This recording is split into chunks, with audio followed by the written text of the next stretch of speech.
I'm often described as a farmer first and winemaker second, and I think that's appropriate. I prefer to be growing grapes or doing something on the land more than anything else. Each year, we're given a whole new guideline with what Mother Nature hands us. I'm 68, and I'm feeling pretty young, and I love the wine. I've never fallen out of love with wine. I'm inspired by that.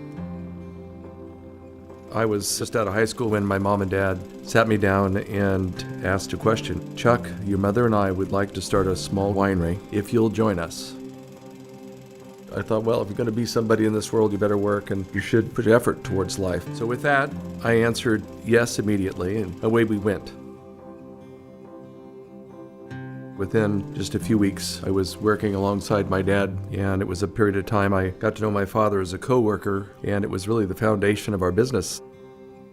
That was the beginning of Caymus and those simple days, great times I had just working alongside my folks. Looking back on that is the precious history of my life.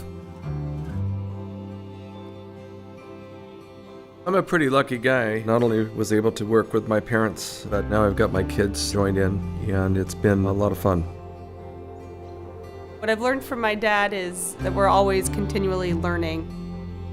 I didn't have an aha moment where I decided I wanted to become a winemaker. Growing up here, tagging along with my dad, whether it's driving around in his truck to a vineyard, I'm always learning. He's always got something to share. I try to absorb as much as I can when I'm with him. From my family, I've learned pretty much everything I know about farming and winemaking, and it was all pretty much learning on the job, which is, I believe, the best way to learn how to do anything you love. No pressure to follow in the family footsteps, but I enjoy what we do, so I did.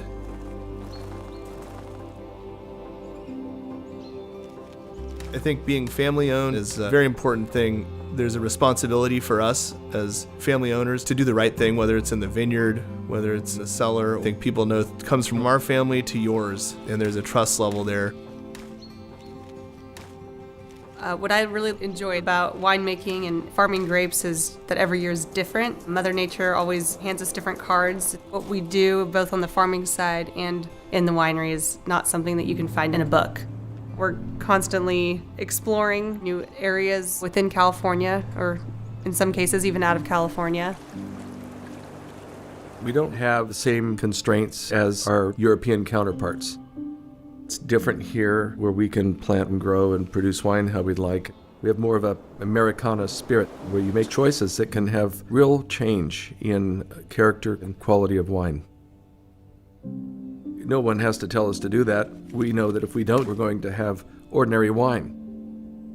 My kids are seeing this ability that bring about qualitative increases to our wines.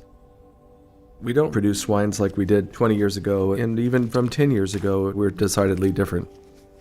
The basics of winemaking over the past couple centuries have remained pretty much the same. But just recently, the last 10 years or so, the amount of tools we have to help us with winemaking, they're accessible to us. It's not like we're making wine with high-tech machines, but we do have some tricks up our sleeve that help us make a better wine in the end.